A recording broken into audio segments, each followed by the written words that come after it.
पंच महापाप कहे गए हैं। कैसी बुद्धि मलिन हो गई है कि इन पंच महापापों को हम मनोरंजन समझते हैं, सुख का साधन समझते हैं। मदिरा पीना, पर स्त्री गमन करना, द्वित कीड़ा, हिंसा, स्वर्ण चोरी, ये 5 महापाप हैं।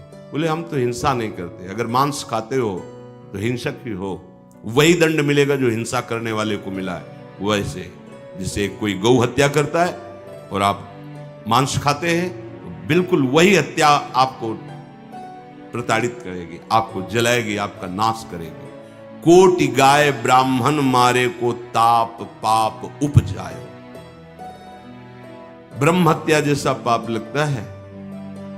देखो कैसी मलिनता है। इसको हम आनंद समझते हैं, मनोरंजन समझते हैं। यह है भारी विपत्ति संपत्ति की। बहुत बहुत सावधान। यह ऐसा धुआं उठा है कलिकाल का, मलिनता का, कि पापाचरण में रति है। जैसे निष्ठावान धर्मात्मा पुरुष धर्म से विचलित नहीं हो सकता, ऐसे ही हम अधर्म निष्ठा वाले बन रहे हैं। स्वागत में तो मदिरा ही प्रधान हो रही है।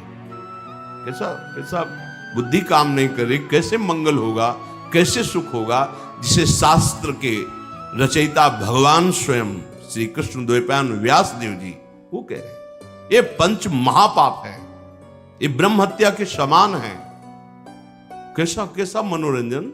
मित्र मिले, क्या स्वागत में मदिरा रखी जाए। और बहुत भाई धनी है, ऐश्वर्यवान, तो मांस भक्षण और व्यभिचार, मनोरंजन के लिए द्वैत कीड़ा, दूसरों का धन अपहरण करना, हिंसा करना स्वभाव। क्या हो रहा है? बोले पाप ताप उपजायो, भारी ताप। कल जो है किसी को पूरी चमड़ी सड़ रही है, पूरी चमड़ी चिल्ला रही, पूरी चमड़ी उधेल रही, खून रक्त ऐसे मक्खियां भिन भिना रही। क्या हुआ? कर्म बिगड़ गया, मानव देह मिली, जीना मुश्किल है, प्रतिपल अब जब तक जिए तब तक वो चीखता रहेगा। अर्थ नहीं है औषधि के लिए, कोई पास नहीं जा रहा है।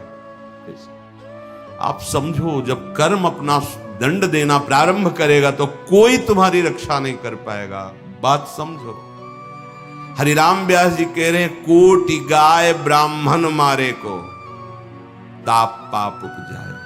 आप देश विदेश घूम रहे, आप मांस भक्षण कर रहे हैं। क्या आपको ये जानकारी है कि विधर्मियों ने तलवार की नोक पर उसको पवाने की चेष्टा करते थे तो गर्दन कटवा लेते थे जन, पर उसको कभी जवान पे नहीं रखा, ऐसे चीर दिए गए, स्वीकार कर लिया, पर उन्होंने उसको आज तुम पैसे देके खाते हो।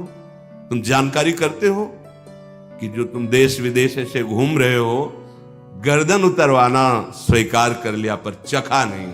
आज तुम्हारी बुद्धि इतनी भ्रष्ट है कि तुम पैसा देकर उसे खाते हो।